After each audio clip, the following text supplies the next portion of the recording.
Hello and welcome to SPOILERCAST, a Hungry Gamers offshoot that aims to inform, entertain and educate you on one particular release from within the geek culture universe. And on this episode we are tackling a game that was released on the 27th of January of 2023 to much critical acclaim, earning a Metacritic score currently of 88 out of 100, developed by ATEBIT Studio and published by EA. This SPOILERCAST sees us wandering the dark and dangerous hallways of the USG Ishimura in Dead Space Remake, which is, of course, this generation's vision of the 2008 game of the same name. And the setting of the game is as follows. Set in the 26th century, engineer Isaac Clarke, a repair vessel crewman, investigates the USG Ishimura, a massive planetary mining ship that has gone silent above the planet Aegis 7. While investigating a distress call from the ship's medical officer and Isaac's girlfriend, Nicole Brennan, Isaac and his crew are attacked by creatures made from mutated human corpses called necromorphs. Isaac is forced to fend for himself as he tries to save his crewmates and learn the truth behind the loss of the Ishimura. And I am your extremely humbled and extremely scared host of this episode of SPOILERCAST, Brendan White. You can find me just about everywhere at Brendan8bits. And joining me on this nightmare-fueled journey is my co-pilot of this third-person Scarefest. You can find him on them socials at Jono himself, Australia's Jono Peck. What is going on, my scared friend? I would not make an attractive necromorph, Brendan, that's for sure. Would anybody? Who do you think would be a sexy necromorph in history? Who do you think would make a sexy necro? Let's see. I'm trying to think of like an NBA player who already looks like one. I was thinking Stacy Keibler because she's got legs, big legs. I was going to say like Stacy Keibler necromorph, like Sean Bradley or something. Like he's already pretty much there with those long, skinny limbs. You know, Anthony Davis. Yeah, I don't know. The wingspan's there. Yeah, the brow becomes some other little nightmare-fueled creature on its head that's self-existing. But yeah, we are here. We are tackling a game that dropped a little over a week ago officially on PC as well as console. The remake done by ATEBIT Studio and obviously published by Electronic Arts. Jono, what is your feeling? What is your general thoughts and your experience on this fantastic horror remake known as Dead Space? Oh, I'm really happy to be talking about this game because I've never spoken about it before because this is my first Dead Space experience. So it was great to kind of see what all the, you know, hype and fanfare has been about over the years, over the past, I guess, 15 years of this game existing. And, you know, I only started playing horror games a few years ago, kind of dipping my toe into the likes of Alien Isolation and a few of those kinds of games. So it was a freaky, scary thing. And hearing everyone talk about how scary it was actually made me feel pretty good because it, you know, apart from the occasional moment, which we'll get to later, I didn't have nightmares or anything. Like it wasn't, didn't haunt me, we'll say. But yeah, this is a fantastic remake. I can only talk about it obviously from the perspective of what this version's like. I'm interested to hear how you discuss it as something that has that, you know, you've got the prior knowledge of the original. But yeah, I absolutely loved it. And apart from, you know, a few decisions that they made, which I assume are to honor the original vision, I think it felt like a modern AAA game, and it really being exclusive to the new generation of consoles. So forgetting about the PS4, forgetting about Xbox One, that allowed it to really push the limit in some of the technical aspects. And if this was a brand new game that, you know, new IP, I would say it's going to be iconic because that was my sense of playing it. I can see why it's held in such high esteem because there's so much about it that just stays with you, whether it's the visuals or the atmosphere. So yeah, that's my in a kind of general sense experience from this time playing the game. What about you?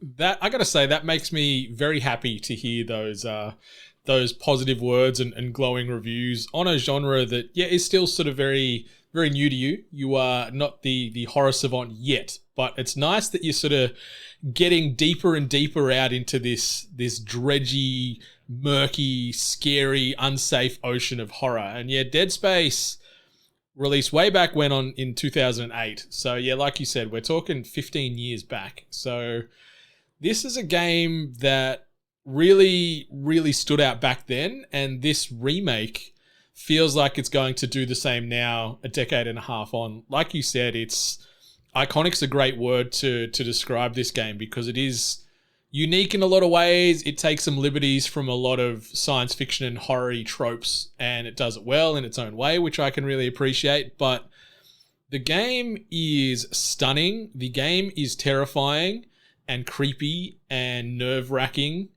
But then it's also beautiful in a way by how twisted and creepy it is, but also just the lighting effects, the way light and darkness plays a part in this game, the zero gravity parts where you are out in space and it's like dead silent and yet it's still scary, or it's beautiful. Like, it's very haunting in all the right ways, and aesthetically it is stunning.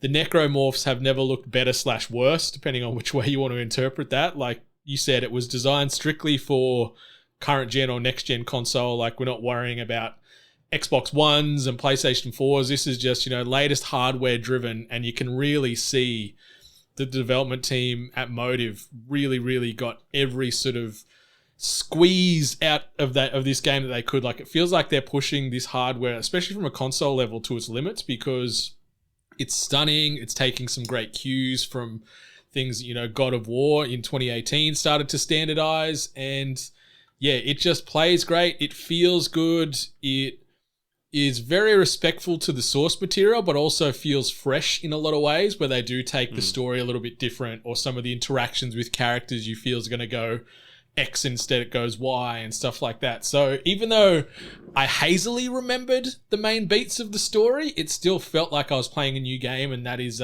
testament to Motive, I think. Yeah, that's cool because I'm sure there are things like main story beats you remembered, or you might remember the weapons or certain enemies, but to go in without having played it recently, I guess, probably helps it feel like a new experience.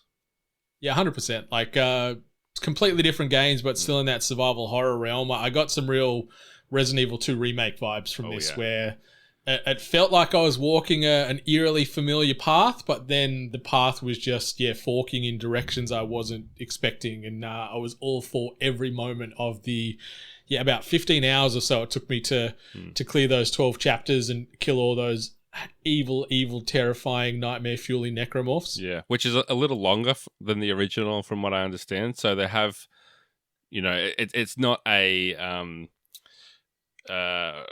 like a Shadow of the Colossus kind of remake. It's more of a Resident Evil 2 style, reimagining or ground up remake, I guess you could say, where from what I've heard, like the navigating around the Ishimura is slightly different, and there's puzzles that weren't in the original and gameplay mechanics that are new to this version. And even like, I think I heard a boss fight that wasn't in there before, as well as side quests that weren't an element prior. So they haven't just put a fancy new skin on it and redone the AI and the combat necessarily. It's a lot more than that, which is good because, there are a few people that kind of doubted whether this was going to be excellent, and to see that it's sitting around that 88 on Metacritic, and I mean, if we're going to make the elephant in the room comparison is that it's definitely outshining Callisto Protocol, which was the concern that it would be the other way around with them releasing so close together, and obviously having that similar fingerprints as far as the creator. Well, obviously, Glenn Schofield going from Visceral to his new studio there with Callisto, and I'm probably indirectly sitting right beside Glenn Schofield eating a bit of humble pie because I spent most of 2022 feeling like Callisto was going to run laps around Dead Space, and in essence, it's gone the opposite way. Like, I really enjoyed Callisto, don't get me wrong, but this game is like, steps ahead as far as everything to do with it. The production value, the voice work, the soundtrack, just everything that Callisto does, Dead Space does better. And, that's not a detriment to Callisto, but it shows how great and how passionate motive were in making this remake their own and just knocking it out of the space park, which I think they did in so many ways. Yeah, very good. Yeah, so let's maybe shift gears. We'll obviously, for new listeners that haven't tackled the Spoilercast episode before, the way this podcast works obviously is the first half. We're going to talk about the main beats and everything in a spoiler-free fashion for everything to do with Dead Space, and then we're going to shift gears in the back half where nothing is off limits. So we'll give you a hard exit point if you do not want anything spoiled from the game. But right up until you hear that cue, everything is fair game. We're not going to be ruining anything for you, so you can listen along and get our insights and experiences in a completely spoiler-free fashion. So let's talk about, voice work, music, and maybe the story as well. JP, what's your overall vibe with Dead Space in those fashions? Yeah, I just found it hugely atmospheric. Was how I wanted to pull it. The environment of the Ishimura space station is so rich with storytelling, even without any dialogue, even if you ignore the audio diaries and the notes that you find. Like, there's just so much to see and read from it being like, a workplace with different areas, whether it's a medical lab, cryogenics, like science experiments happening over here, crew quarters here. Like, just walking around, you get the sense of this place, and the fact that it's overrun by these monsters means that everything's just fallen into disrepair. So there's a lot to kind of read into just on that very basic level without any of the effort of telling the story of the game. So from there, I found the story itself has some intrigue. I didn't find it like incredibly emotional or moving, which I guess, you're more of the horror expert than me, but it freaks you out, and that's probably the thing that they're aiming to do more than like make you cry in the way that you do with some of these other games that we've played and talked about recently, like God of War Ragnarok, Plague Tale. Like, they're more narratives that I'm getting sucked into than this one. But having said that, the concept of figuring out what went wrong on this space station and getting to know the different characters, there's some gold to be mined there. I did find it hard to get invested in Isaac as a character. You don't really, I feel like, get to know him as a person until much later in the game when they reveal a few things about his past. And because you're talking to his crewmates and girlfriend via mostly like these audio, radio messages that you're sending back and forth as you communicate, I found it harder to differentiate between them and remember, was this the one from before? Is this the guy that I walked in with? Or is this the one that I met on the radio? So it was kind of harder. And that's, I think, a remnant of that original game where it was a bit harder to tell a cinematic kind of story in 2008. So they did rely on, keeping the characters separated and not having to animate all these facial animations and the kind of stuff that's much easier now. But it kind of dates the game as far as the way that they tell the story now. And that's, I think it is a shame that they felt they had to stick to that. Maybe it would have broken the game if they went too far away from it. But that's the thing that sticks out the most as far as this is a game from 2008 at its essence. Yeah, and they did sort of pull it kicking and screaming into 2023 in one big way because, due to, I guess, hardware limitations back in 2008, Isaac Clarke was a silent protagonist in that one. He had no voice work. You didn't really see his face at all. They didn't get any of that in the first one. Like, they started voicing him and giving him a bit more of a personality thanks to Gunnar Wright, who's actually come back to Reprieve to sort of jump back into the boots of Isaac Clarke again, which is really cool. And they've tweaked his facial animations to also loosely resemble Gunnar, which is a nice little sign of respect to the original voice work there that was done to great effect in 2 and 3. But in Dead Space 1, you didn't hear a peep out of Isaac. He was just this silent engineering drone that just went from spaceport to spaceport and, killed things in a whole heap of creative ways, and that was it. So even though it still does feel very 2008-ish, it does make this game a lot more modern because that is the big glaring change. Going from silent Isaac, non-emotive Isaac, to this guy where he's having interactions with various NPCs and sharing his thoughts vocally, as opposed to what happened in number one, where it was a series of maybe grunts and just how he was moving, and like if he's really hurt, you could sort of see him a little bit keeled over and stuff. So that was a bit of a change to it, but I think that added some more weight and emotion to those interactions and story. But yeah, they could have certainly lent into that a lot more too. I think they could have maybe raised the stakes a lot more. Like, we've got similar notes in sort of our in our thought processes here with Dead Space, where you're constantly getting like glass ceilinged in this game, where you're getting to a big moment and then you see it play out in front of you, but you can't interact, you can't do anything, you're just forced to just watch and watch on aimlessly, because there's always a goddamn protective glass pane in front of these key junctures. So I wish they maybe allowed some more face-to-face or direct interactions with characters, and maybe had a little bit of downtime to flesh out some backstories and further humanize these characters. But yeah, it's very much the horror and the atmosphere is front and center, and everything else sort of sits in the back. Yeah, the amount of times you actually interact with a human and they're standing in the same room as you really stood out, because you're like, oh, I'm actually like, I can actually walk up to them and look at them and inspect their character model. It's so rare in this game, and I think, as I was saying before, it's kind of just a hangover from that original, and like you said, the voiceless protagonist thing, whether it was a capacity of the team's development process to make that decision, or I think more just the trend at the time. Like BioShock is another massive game from slightly earlier. BioShock, the Elden Ring games, stuff like that. Far Cry games back then. You said Elden Ring. I think you meant Elder Scrolls, but yeah. I do mean Elder Scrolls. Elden Ring does have a silent protagonist still, so I'm not lying, but it definitely wasn't made in the 2000s. Yeah, but it was just a thing that was done, right. It still happens. It still happens, and it still bothers me every time it happens now. But it's happening less and less, which is good to see.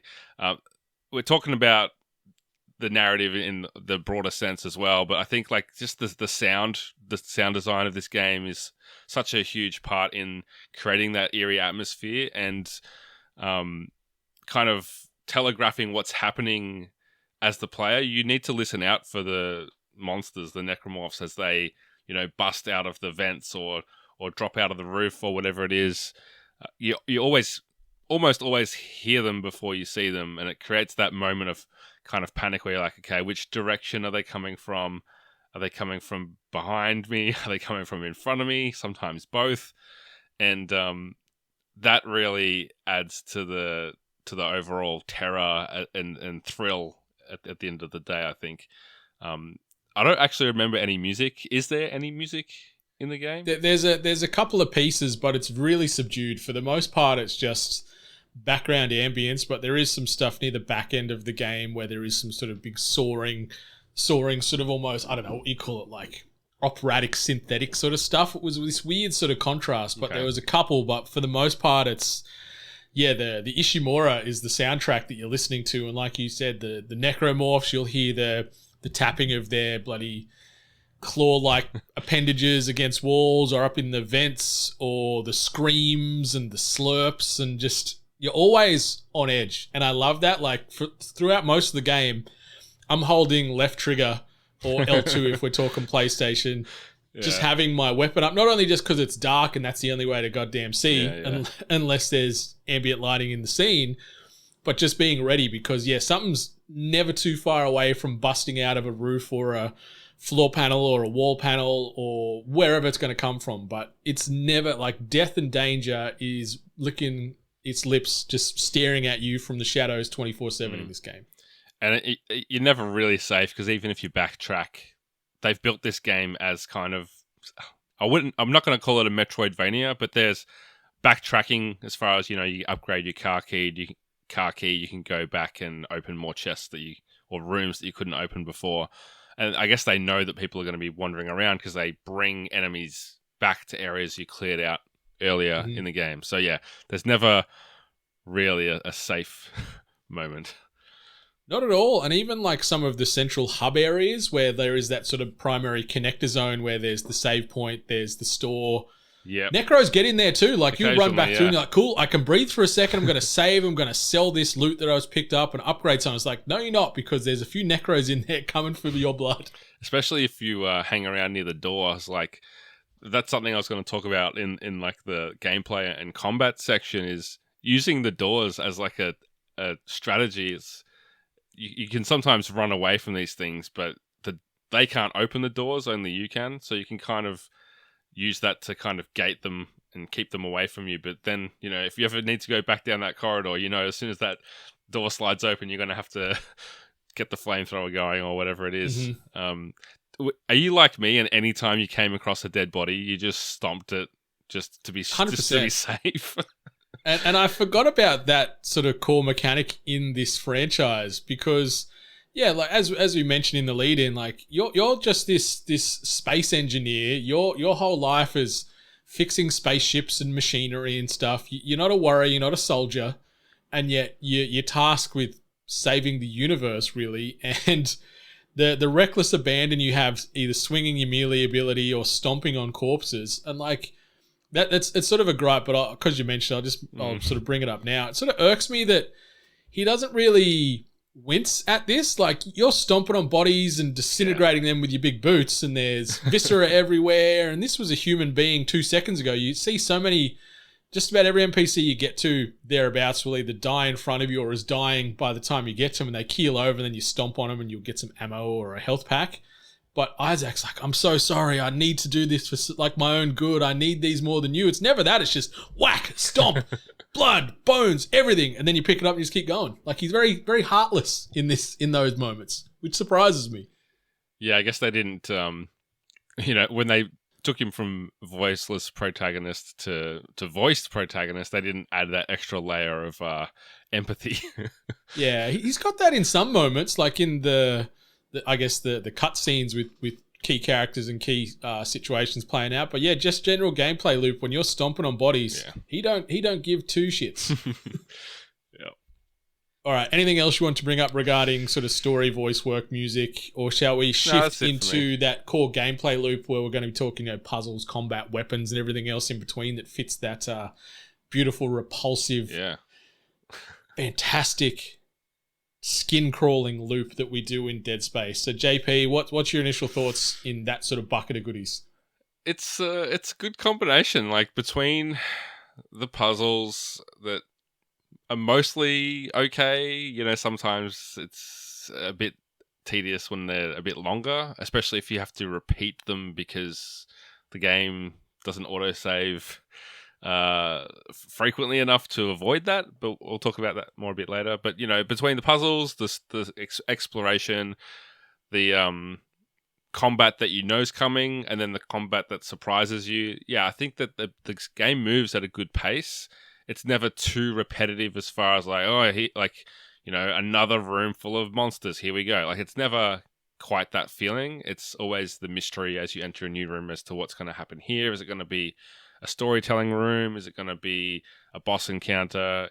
Is it going to be a puzzle? And then as soon as I finish the puzzle, I'm going to get attacked.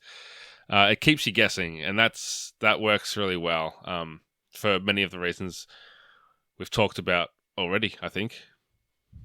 I agree, and I like as well that even though these environments are similar, there is some variety and variation to when you do go into new zones and experience what kind of hell might await as these doors ominously open up in front of you. But I do like that no matter where you seem to go, a lot of the zones and the areas you're in are pretty confined. Like, it's not massive open areas. You're running along pretty narrow board, like catwalks, or navigating various debris. So you're constantly not only on the back foot because you've got necromorphs coming from every direction, but trying to maneuver your way around. Like, you're not nimble in your space engineer suit. You do have a run-based ability, which feels more like a canter as opposed to a full-fledged sprint. But it adds to the tension, and it adds to just the overall stress that you have in this game, especially where you're trying to solve puzzles and you've got enemies coming at you from other directions while you're trying to, stasis carry a battery cell over here to power up a certain zone or whatever it might be. Like,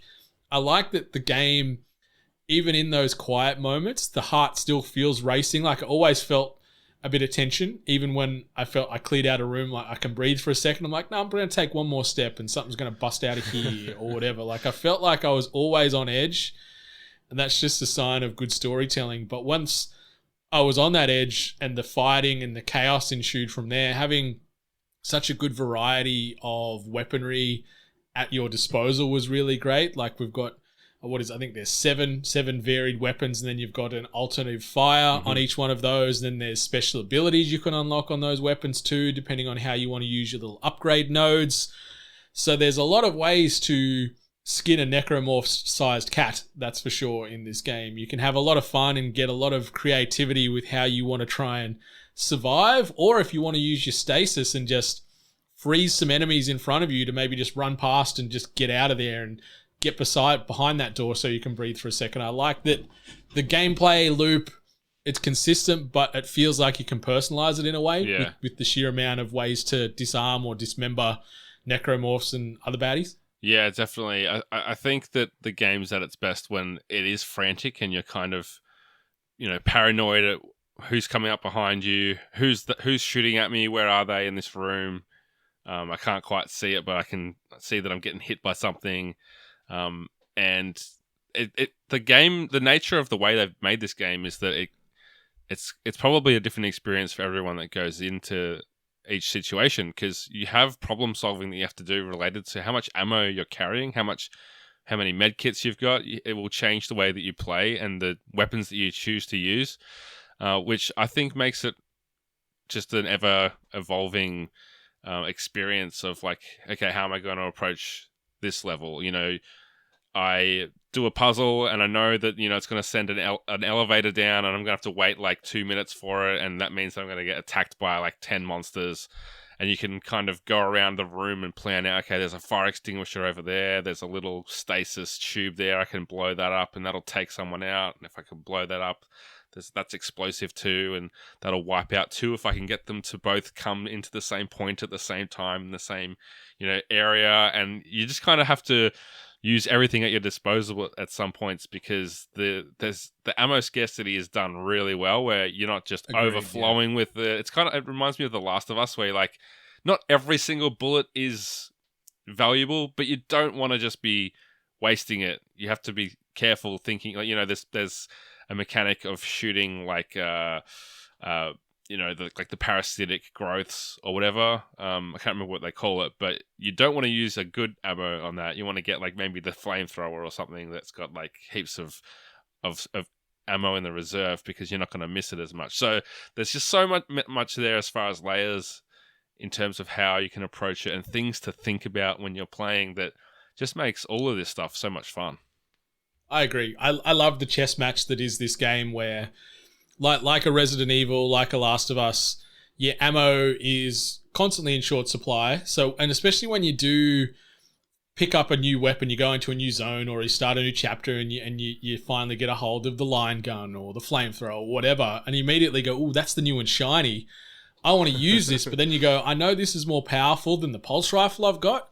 So maybe I just park this because no doubt there's going to be stronger enemies coming up." So there is this sort of internal game of chess you're playing to make sure you're always got enough resources and components to survive what may or may not be on the other side of that door. And I like that you can sort of strategize and plan out attacks and certain enemy salvos that are coming your way, and you can really be on the front foot, or if you need to breathe for a second, having that stasis ability. And if you can level it up so you've got a few extra charges, or the zones where there's constant stasis charge points in an area, phenomenal, because that is like the ultimate I need a second. It's almost like an in-game pause where you can do that. You can strategize. Okay, that necro's taken out for now.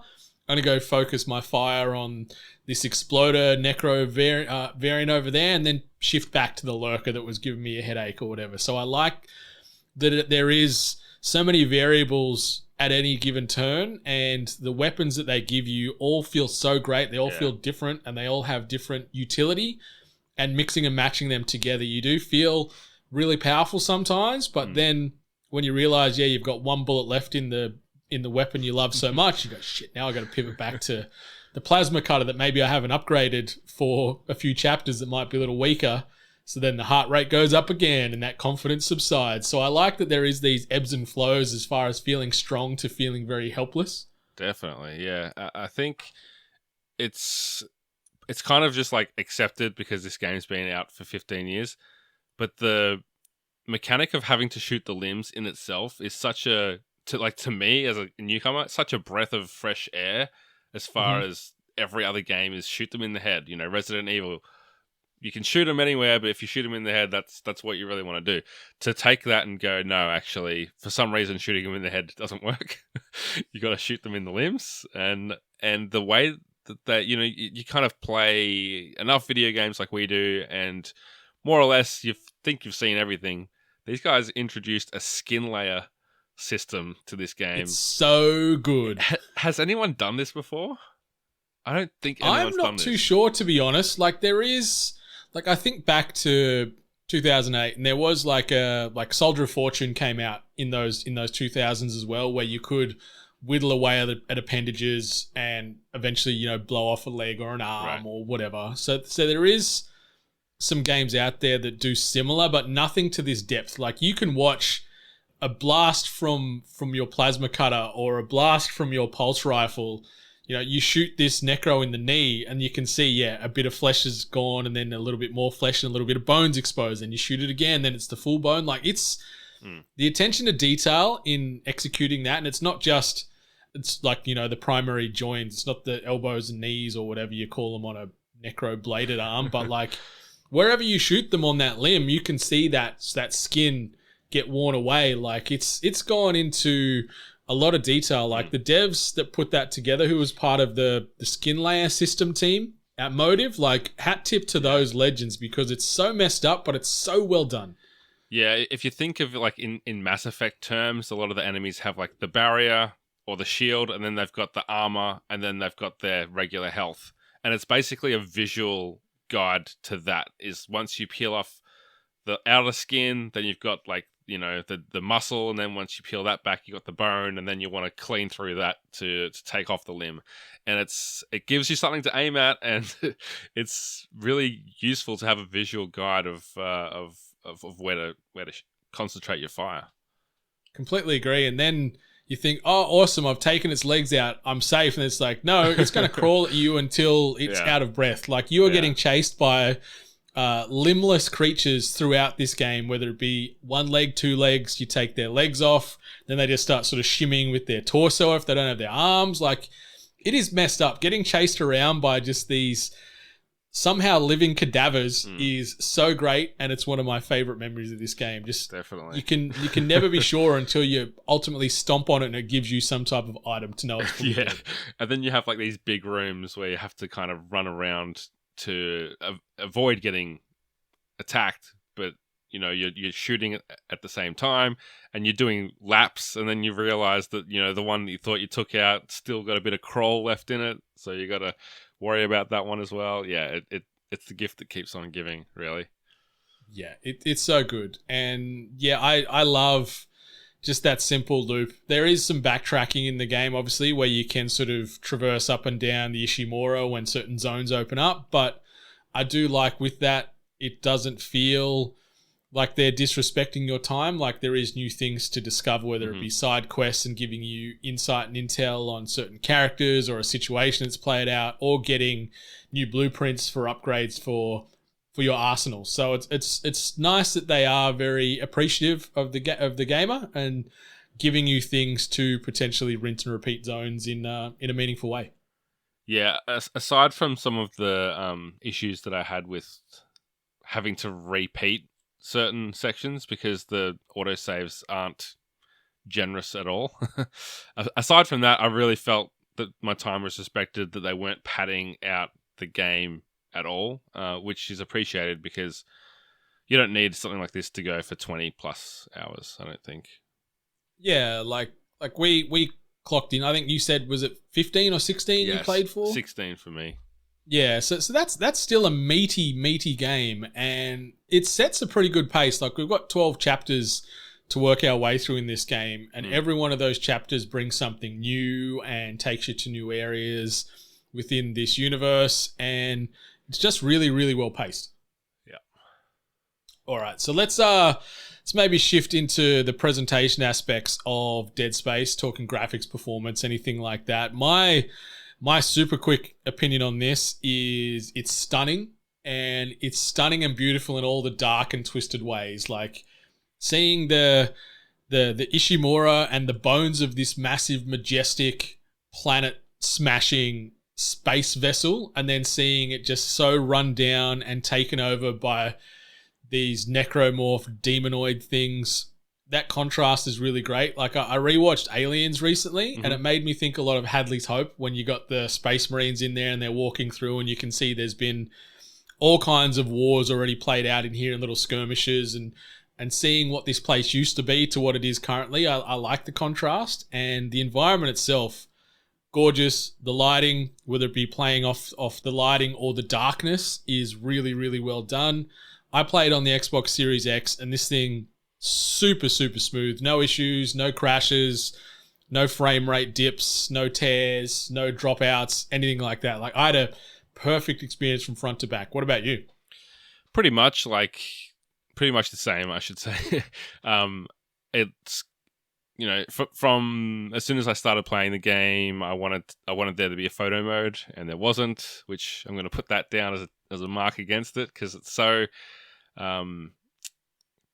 I guess you said it before, like, hauntingly beautiful would be the word. It's not quite fair to just straight up call it beautiful, but whether it's like the armor that you're wearing and that cool mask with the lights across it, or the different kinds of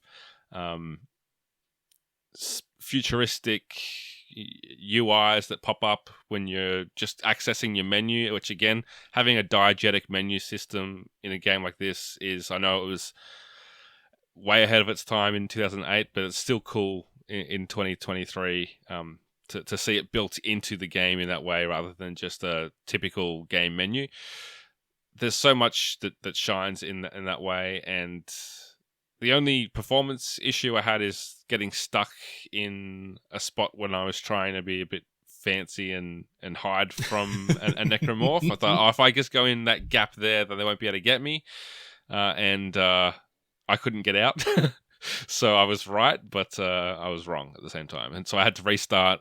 And again, it's the third time I've mentioned it, but the autosaves kicked me back quite a way, or it might have just been to my previous save. I probably lost 10 minutes or so. Okay. But yeah, it's not terrible, but it's still annoying. That's all I have to say about that, really. It feels like a PS5 Series X game in the way that it's not having to run on PS4s and Xbox Ones. And, bravo for not having any loading screens anywhere in the game except for when you die. The load after you die, which I saw a lot, is a little bit longer than other games, but it's okay. It's fine, because the lack of loading screens elsewhere makes up for that, I think. You have obviously there's these tram rides where it's loading in a new area, but that's pretty much, and elevators, but that's pretty much it. There's nothing significant as far as forcing the player to stand around.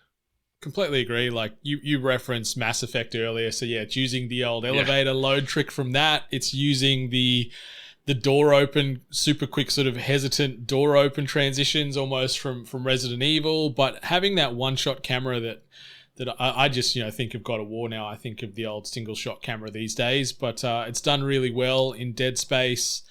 It is looking great, and I love that this game, and one of the biggest things that I think of when it first came out in 2008 was that minimalistic HUD. Like, you don't have a health bar in the bottom left-hand corner. You don't have an ammo counter in the bottom right-hand corner. It's like you see all your status on your suit. Yeah. You've got your health right down your spinal column. You've got your stasis level on the right-hand side of that. When you're using weaponry, you're seeing the weapon, like the ammo counts on the weapons themselves. And it just, really, really helps with the immersion. You're not sort of feeling like, I know it's played out in third person, but it still feels like you are firmly in his shoes as opposed to playing a character at times, because it is so stripped back and there is no unnecessary distractions. So I love that continued through 15 years on, and yeah, the game looks so good and it plays so great. Yeah.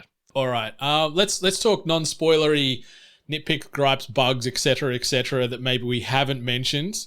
One thing that sort of irked me a little bit is, you're forever, like, and we mentioned earlier, but I just wanted to reemphasize, you're forever either one step too late to getting reunited with your crew or various partners, or you get there and there's a big old glass window or glass wall blocking you from having so many more personal interactions. And I get that that's the way they like to, I guess, reemphasize the helplessness in the game at times, but it is sort of a bit lazy, I feel. So that sort of was a minor grievance.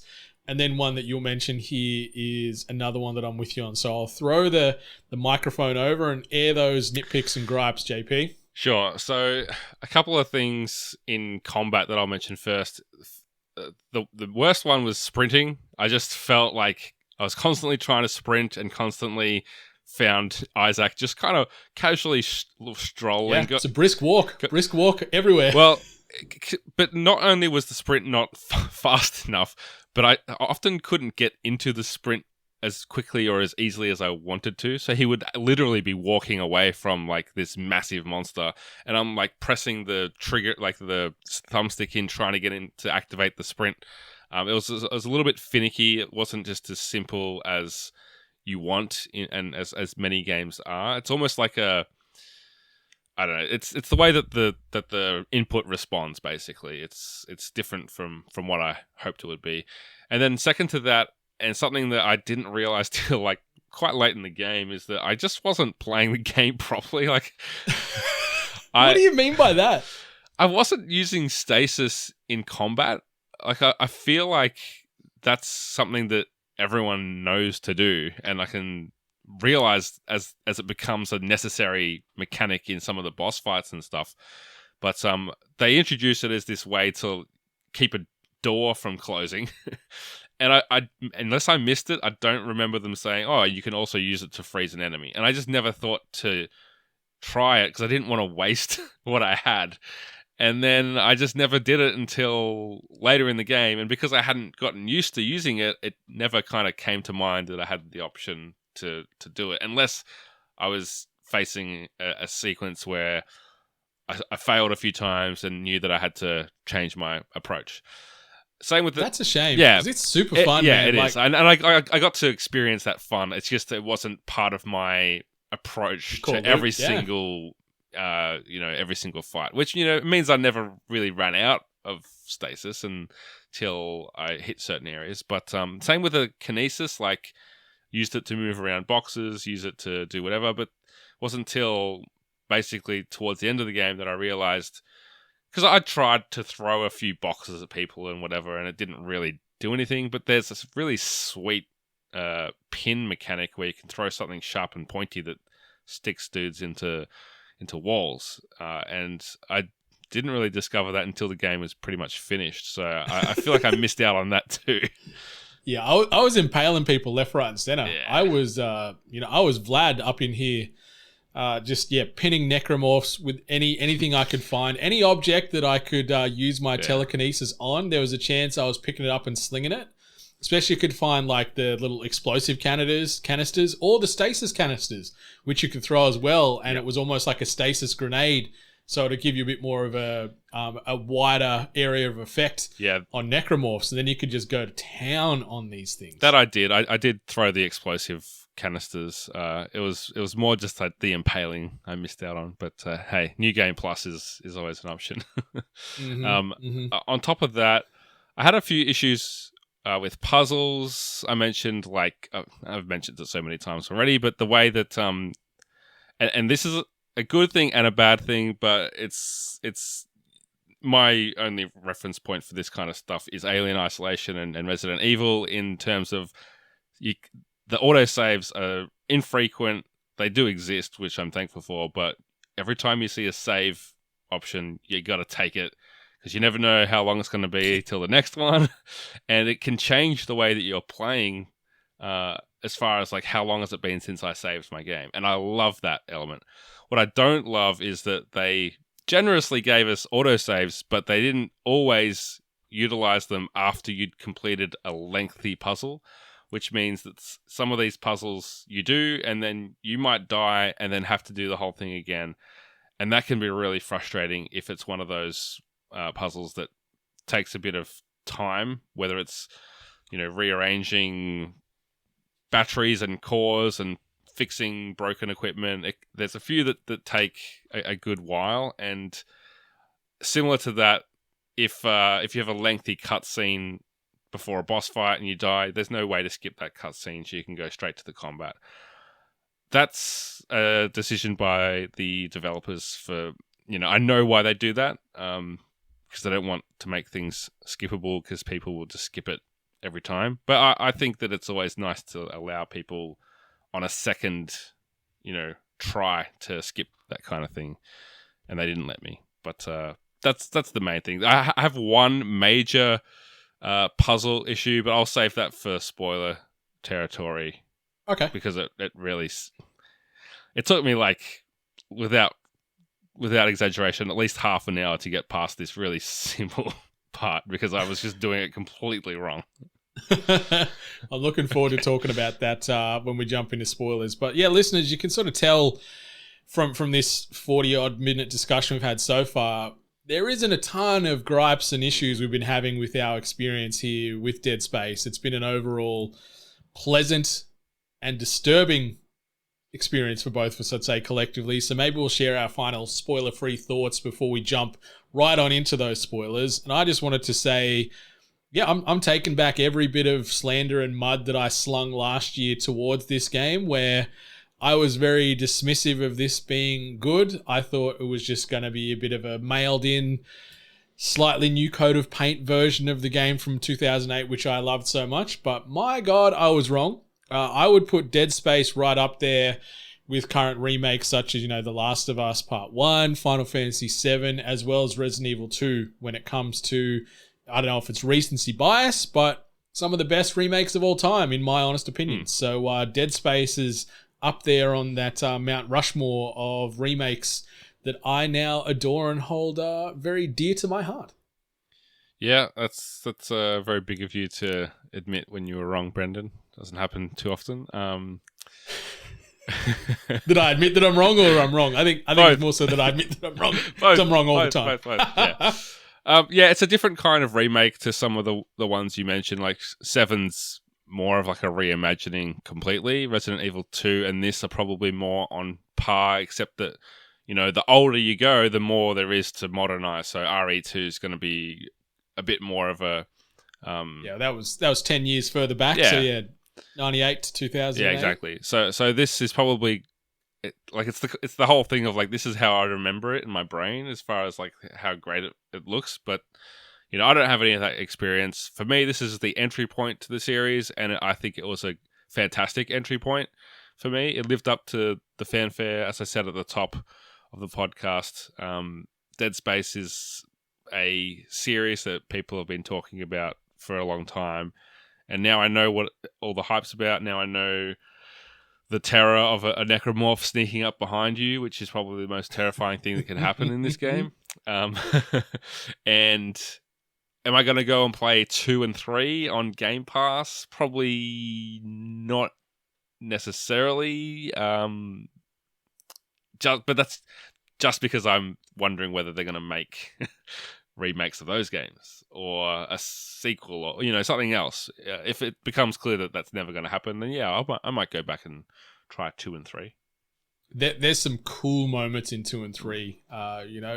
1 and then 2 are probably the pinnacle of that original trilogy. 3's got some good parts and then some real head scratching what the hell are you doing parts. But overall, I feel as long as the reviews are translating to sales, we will get a sequel. In what capacity, that's still to be confirmed. Yeah. With the way they sort of retell and retread at the same time some of the narrative from the original. But Yeah, it's well worth your money, listeners. Like, if you are a horror fan, if you love the first one, or you just love a good scary game, if you love science fiction, if you're horny and you loved Event Horizon, fantastic sci-fi horror film. There's a lot of vibe in this game from that movie. So if you're a fan of that, or you just want to play one of the best games of 2023, I know we're only just in the start of February, but I feel this is going to end up on a lot of positive lists and game of the year lists come December.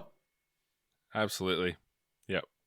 All right, listeners, this is your hard final warning. We are jumping into spoilers from this point on. So if you don't want anything ruined, I'd potentially look at pausing the podcast right now.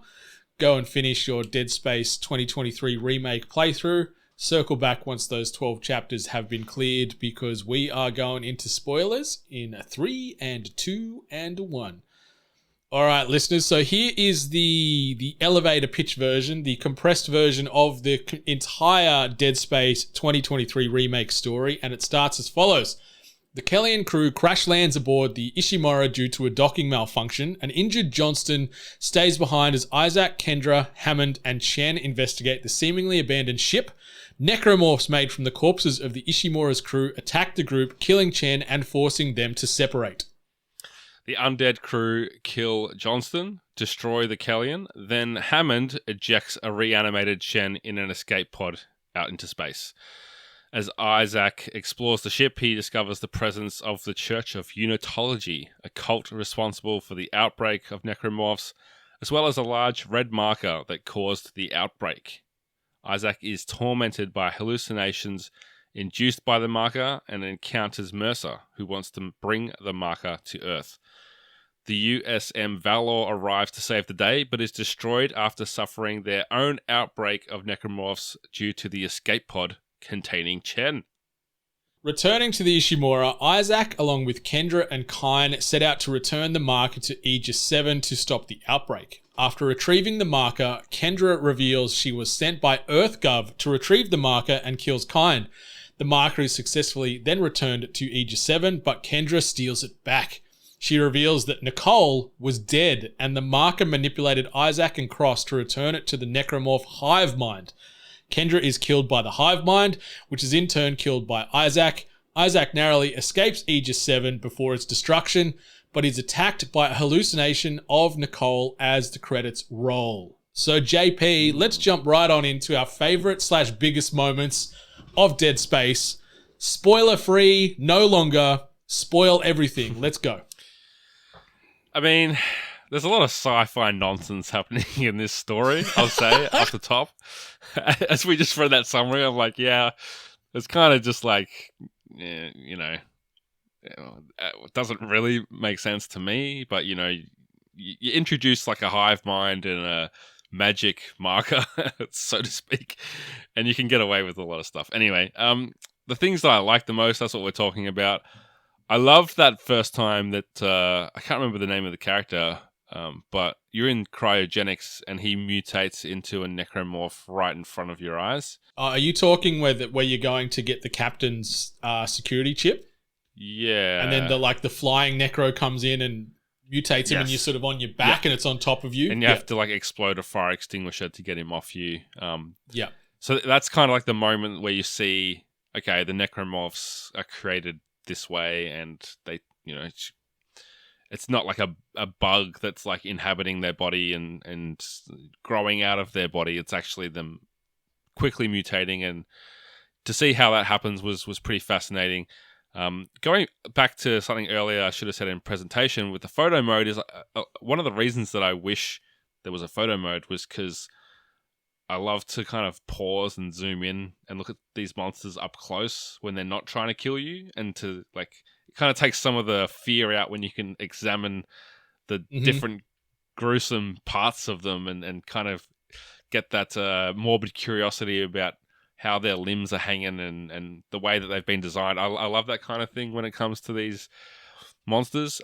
So that moment you get a really close-up look at this thing without worrying about gameplay necessarily. So I thought that was a cool section for me.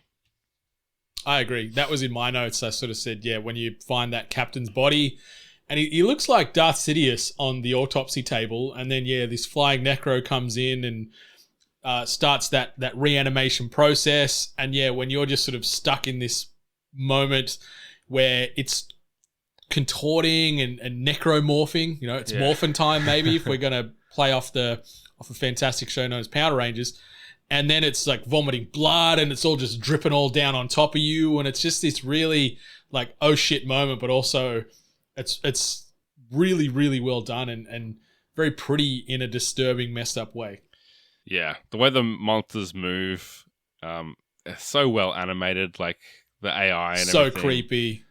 So creepy. Like, I know we're in full spoilers and you're not sure if you're ever going to play 2 or 3, but like there is like necromorph babies and children in future games, which are just all kinds of messed up. Like, remember the headless doll on like the spider body from Toy Story that's in Sid's bedroom? Yeah. Picture that, but like this style. Okay. And that's what you get in the later games. And it is so skin-crawlingly messed up, but I live for it. Yeah, what else do you have on your list?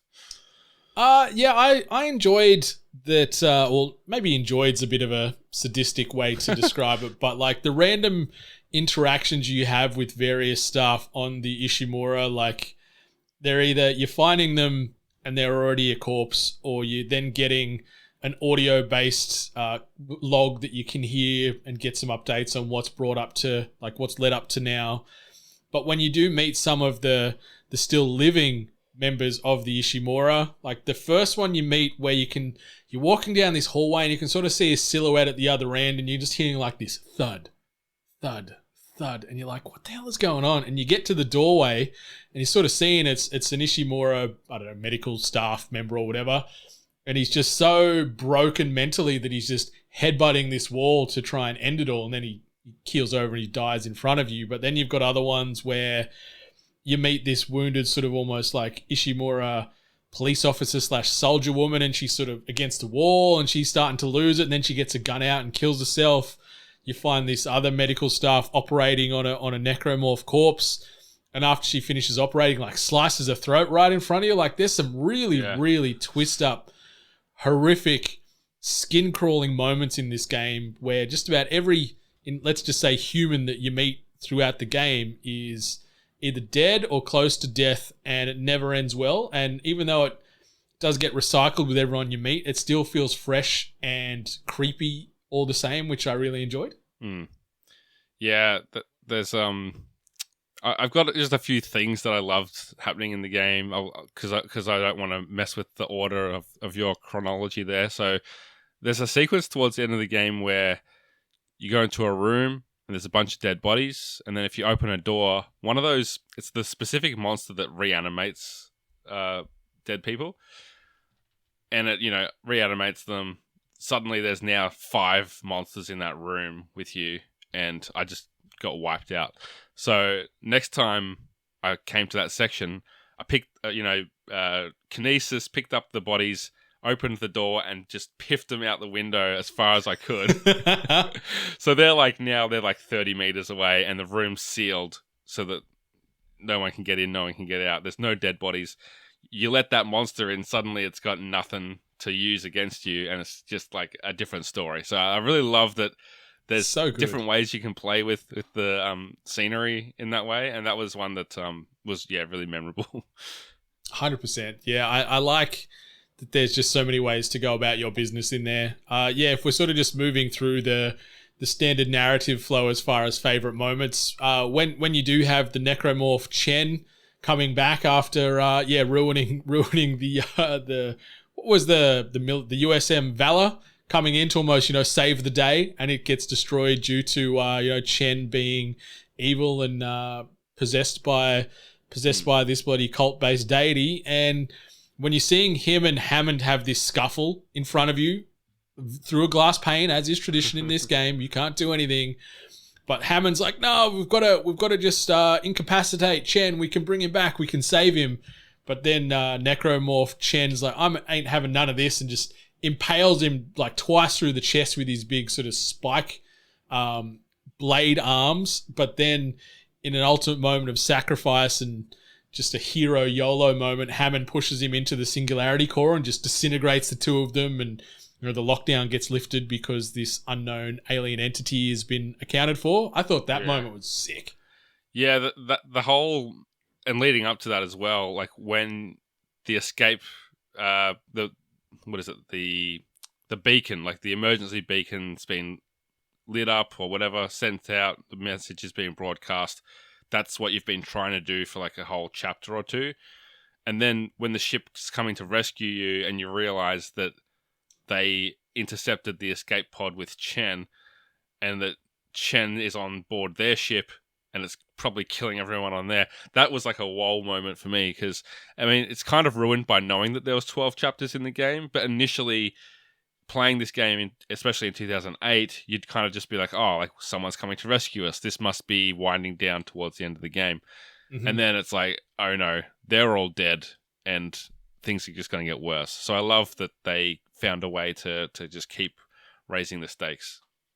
Yeah, and it didn't feel like it was just a throw-in. Like, it all weaved into that narrative and gave us more time in this twisted world. And it kind of shows you as well, like, why it was so important for none of these necromorphs to make it off the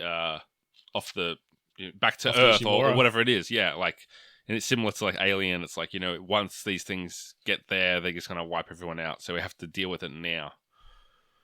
Yeah, it's got a lot of beats to that, like to references or indirect references and comps to the Alien world and the Alien universe, which I love, being an Aliens, not so much 3 and everything else, but super fan. But I also liked where you see Temple getting killed by Mercer when he's got him under the influence of stasis, and he's having a bit of a back and forth with Isaac, and he's like, you know what, just side with me. This is the future, the beacon and the cult. This is the convergence. We need to have convergence where, regardless if you're dead or you're alive, you're going to be feeling the marker's purpose. We need to action convergence. Isaac very weakly sort of says, "No, go away. I'm not siding with you." I think he almost says like, "Get out of here, pal." Like, it's not like an FU or anything. It was such a weak vocal moment, but then him going, "All right, well, have it your way," and then he shoots Temple in the back of the head with his slug, but because he's under stasis, you just see this play out like in slow motion, and the bullet slowly push through his head and kill him, obviously. But it's such a cool little moment, such a villainous moment. It is. Is that when the hunter is first revealed as well, just after? Yeah. And the hunter is a creepy old beast with its giant ass, long hanging out dual tongue thing. Yeah. And, it's a roided up necromorph that is just a killing machine. But getting that battle straight after is just like, ooh. Yeah, and realizing that you couldn't kill this thing after you've wasted like a lot of ammo on it is like a moment where you're like, crap.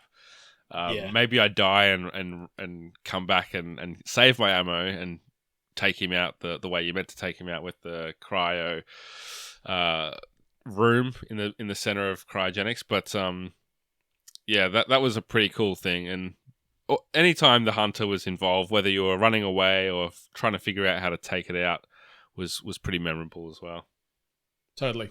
Yeah, it's Mr. X from Resident Evil. Yeah, we've got similar tropes across that game here with the hunter. Similar type of vibes where you just got to survive. You just got to slow it down long enough to get out of there and get into that next zone.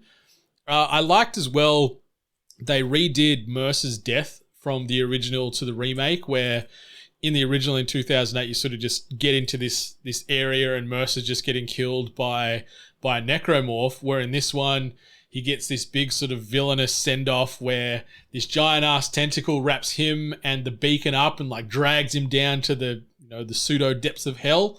I thought that moment was really cool, because in the other one he just sort of gets impaled and stabbed and squished a few times. So it was a little bit more sinister and a bit more evil. Yeah, that's cool. There's a lot of anime betrayals in this game, isn't there? So many. So you can't trust anybody in this game. Like everyone's 2-timing, 3-timing, like double crossing, triple crossing, quadruple crossing. Like, you can't trust anybody. And if ever asked me to be like a space engineer, I'm like, no, I don't want that job. I'm out. I'm done. Yeah. Yep. I didn't have anything else. Didn't have anything else. I guess the ending, the final boss fight, and the boss fight with the Leviathan. Each of those instances was was pretty cool. They didn't overload the game with boss fights. I'm glad. No. So they were effective when you had the chance to do them.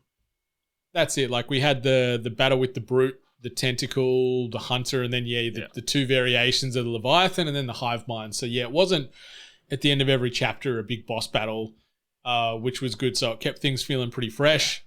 Seeing Daniels after she double crosses you and you find out that she works for a company called EarthGov, which is some of the like.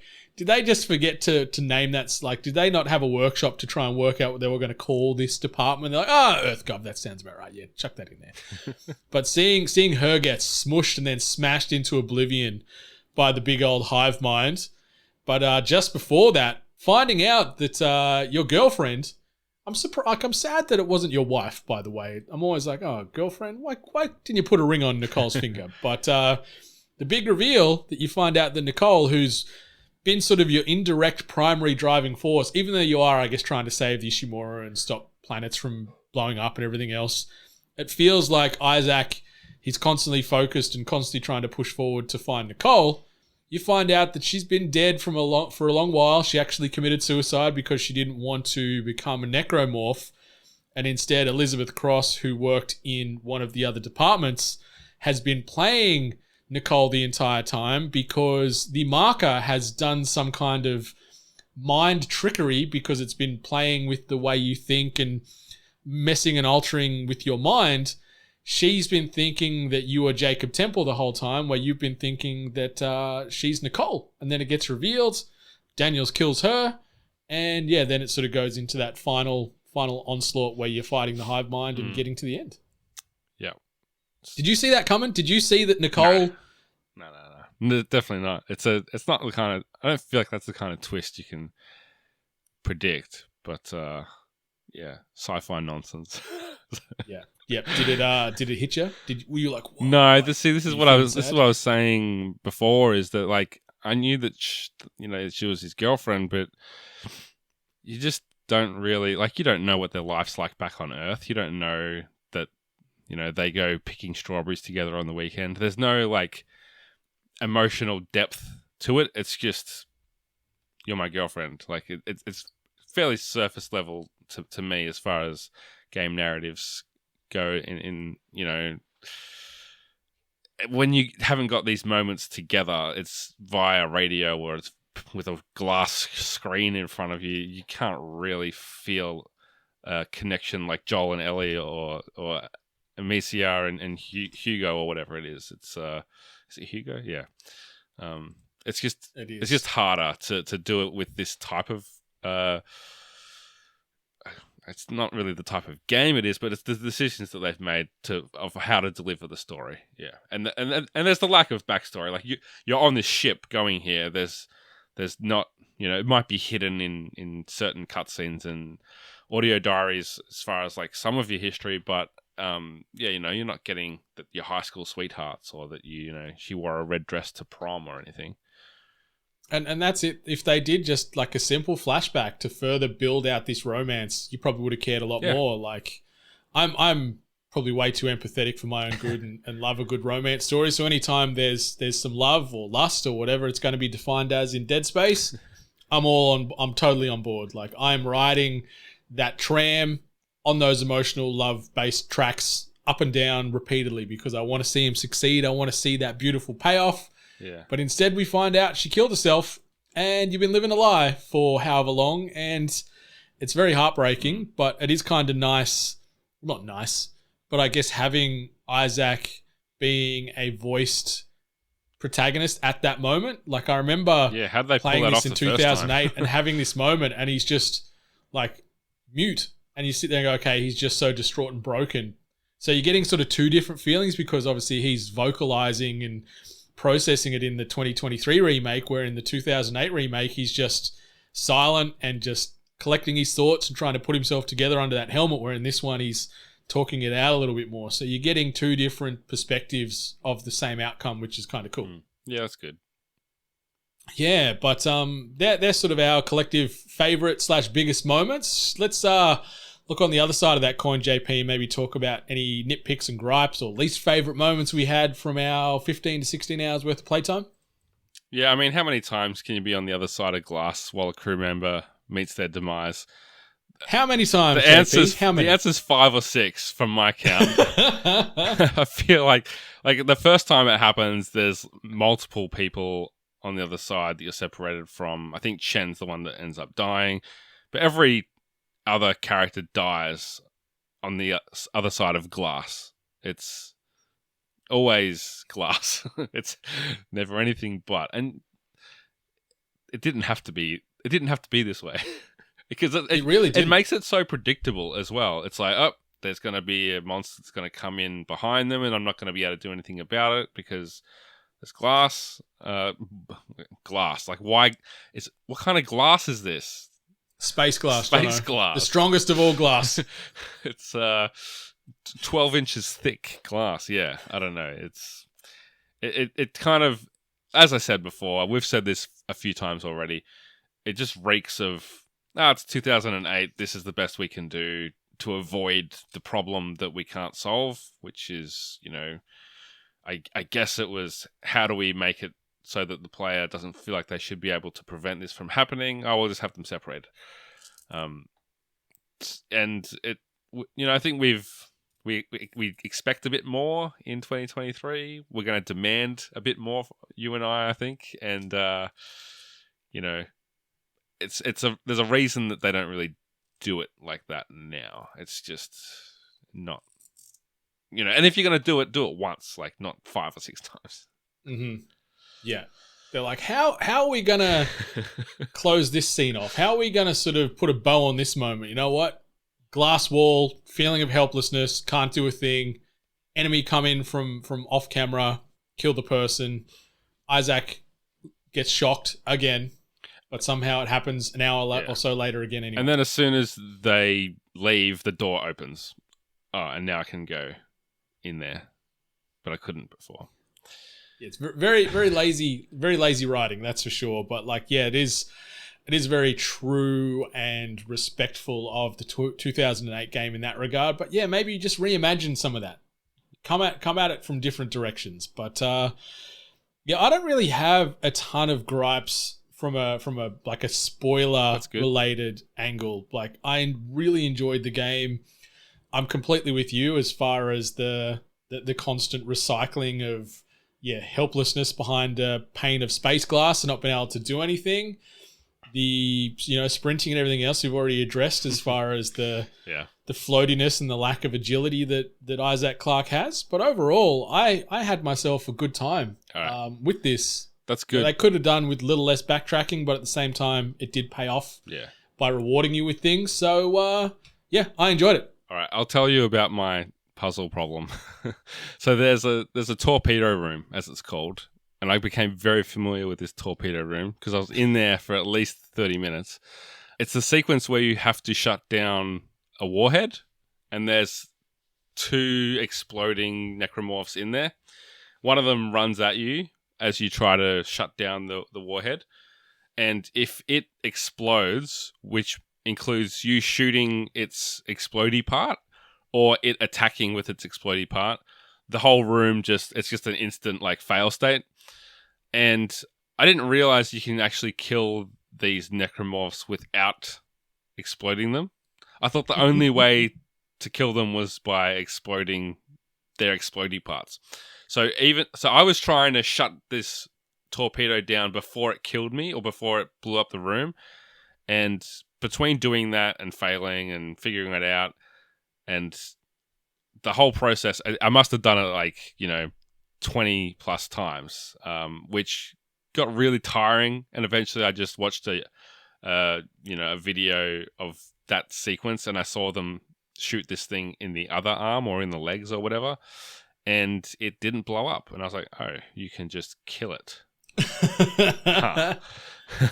Because sometimes if you just shoot its legs, it will use its arm, which is explosive, to blow you up. So you really have to take out its stasis, kill it, and then it's dead. But I didn't realize that was an option. You overthought it. I did. You overthought it. I may have. These torpedoes and explosive appendages, they play more of a part to this instead of just going, what have I done for the previous dozen hours or so, I'll just instead of just willy-nilly shooting blades at it or whatever, you went up for a little bit more of a tactical. Well, every time I see these things, I shoot them for the explodey bits because it kills whoever's near them. But this was the time not to do that, I guess. Anyway, that was my nitpick, just because it punished me so much. It's more of a me problem, I guess. But in that sense, they don't hold your hand through the puzzles. There's sequences where you really have to just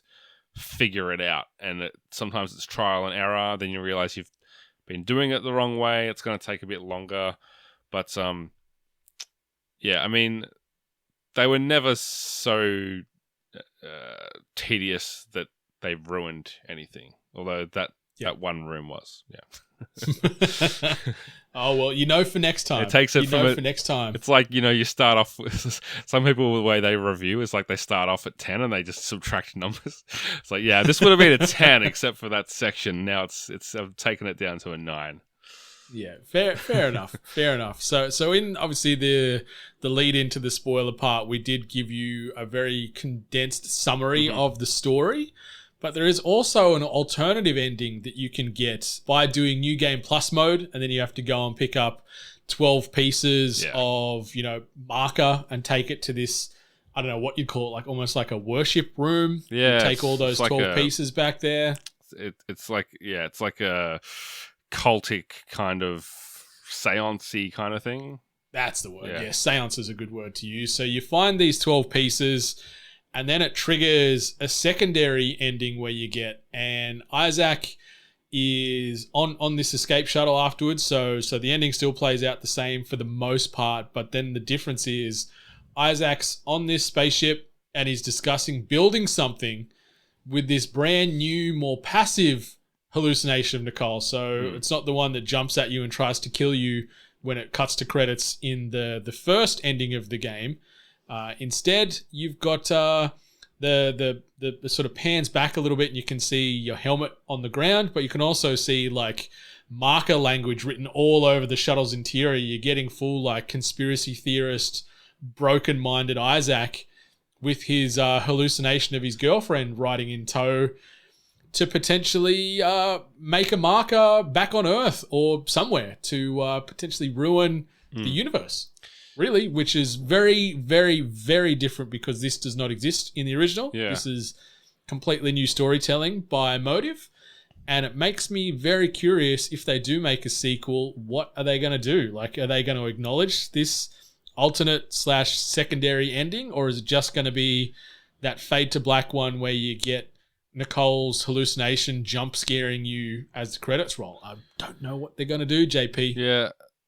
This will make more sense to you than me, but the commentary that I was reading about the ending, it was probably in the YouTube comments, to be honest, was that this alternate ending actually lines up fine with what happens in Dead Space 2, because I guess the marker, or the marker has had some kind of influence on Isaac as that game starts. So it doesn't necessarily flag that they're going in a new direction. It's more just like, here's another angle or another insight on how the original game ended that was not previously shown. So I don't know if that makes sense to you, or I'm just going from random YouTube commenters who don't know what they're talking about. But I thought that might be a way that they kind of hedge their bets with this, where it can go, which one's canon? Well, technically they both are. This one's what we saw. This one's what's happening inside of his head, kind of thing. Yeah, like the second game, by memory, it's a couple of years after the situation from Dead Space. I think it's like a 3 to 5 year jump. I can't remember exactly. But the game begins in the second game where you're in a hospital. I can't remember what the planet's called as well. Sorry, I probably should have checked it out in the notes. But yeah, you wake up in a hospital a couple of years past the events of the first one, and you're in a straitjacket. So it could lead into it where Isaac is dealing with psychosis and voices from the marker and everything else. So it could weave in there a little bit and help flesh out that 3-year gap or 5-year gap going from the Ishimura to this planet where you're in a hospital, and then this next necromorph outbreak occurs. So yeah, that makes sense. Cool. Yeah. Okay. Yeah, but there's also in number 2 one of the sort of the main side characters named Ellie, where she could potentially become maybe more of a focus or the playable character in the second one, or a spin-off if they maybe want to go down that path too. So I'm very curious to see what they do with this franchise moving forward. Like, as we said, 88 on Metacritic. It is getting a lot of love, and rightfully so.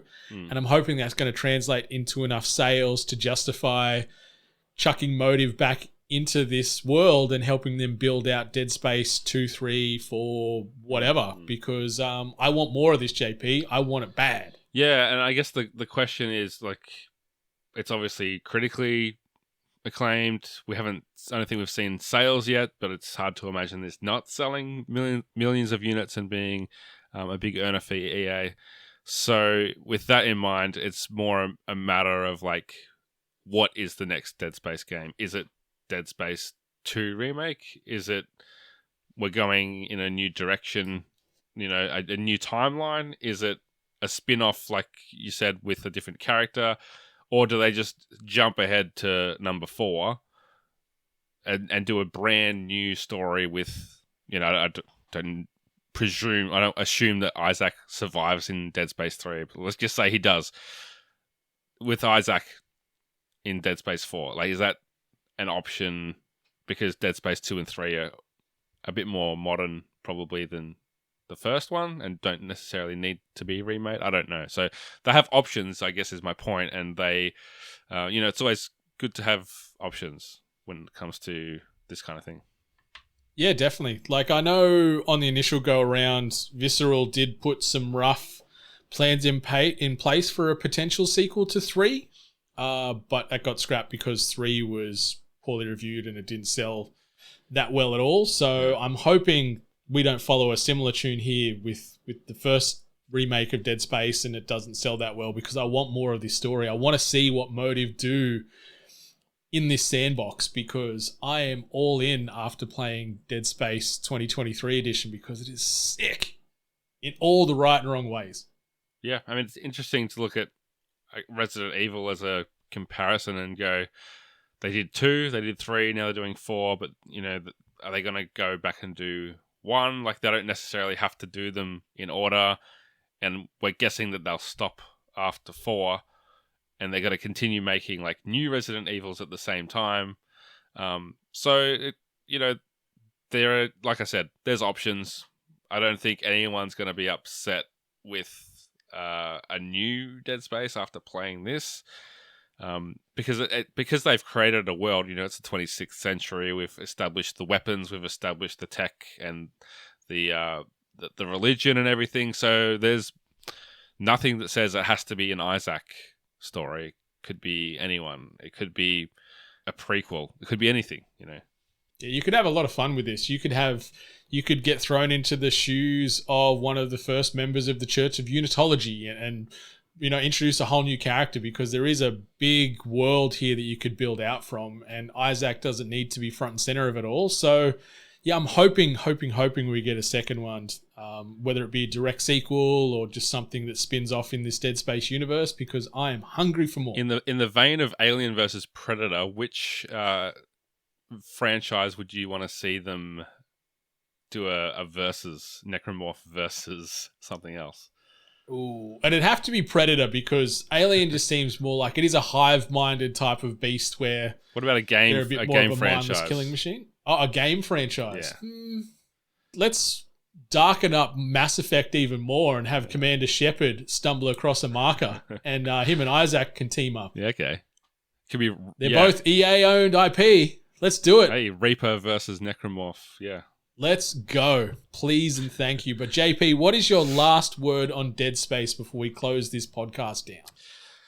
The last thing that I'll say is something that you've already said, but I do expect to see it popping up on Game of the Year lists, whether it's, people's 5th favorite game or 3rd favorite game. I don't think it will be like at the top, because it's a remake. It's something that people are really enjoying, obviously, but this year's got a lot of games coming out. So even the fact that I think we both expect it to make top 10s, and I'm probably expecting it to be part of my top 10, is a huge compliment because of what's still to come.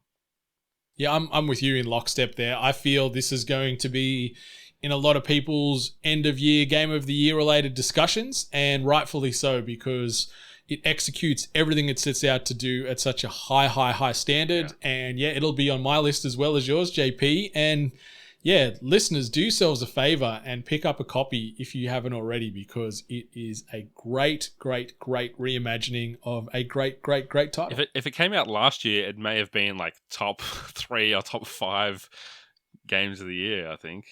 For me at least, yeah, it'd be up there for sure. Like obviously we had a pretty good run last year with God of War and Horizon and things like that, but it'd certainly be in the front half or on the cusp of the top 5, and it could potentially be in 2023. So well done, Motive.